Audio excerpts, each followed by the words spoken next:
Naša priljubljena rubrika Kdo je tokrat vozil pijan? Ker smo v letošnjem letu zabeležili ogromno vrhunskih podvigov Slovencev na uradnih položajih, smo se odločili, da jim za konec leta podelimo nagrade.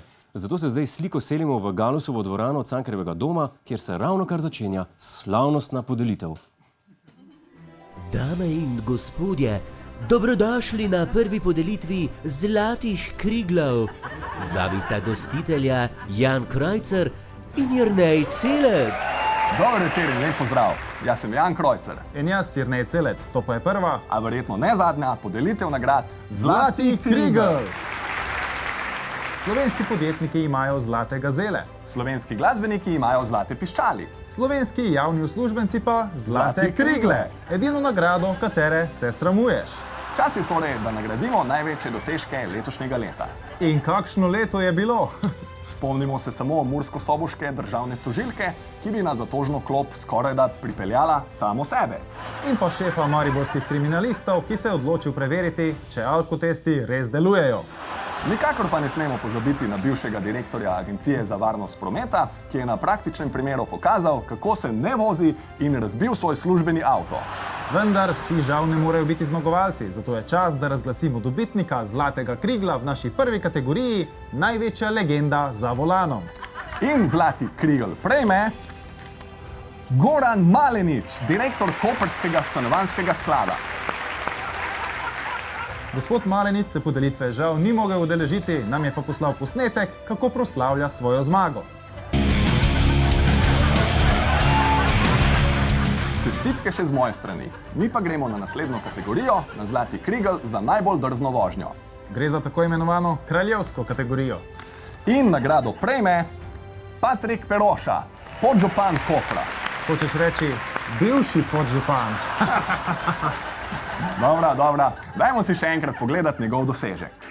Namesto proti Kozini je zapeljal na drugo stran avtoceste, vozil proti Postojni celih 20 km.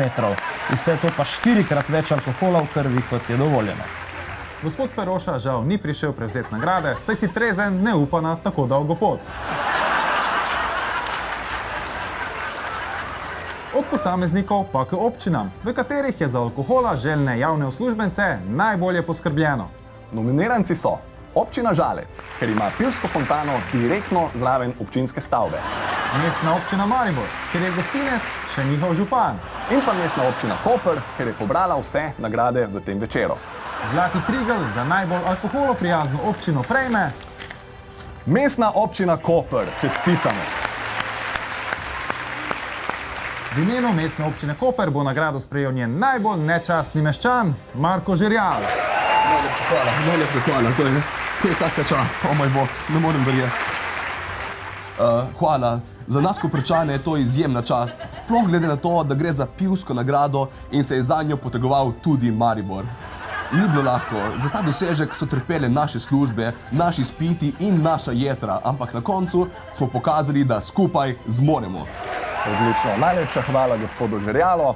Mi pa vas vabimo, da se nam pridružite spet naslednje leto, ki bo, Bog nam pomagaj, še bolj divje kot letošnje.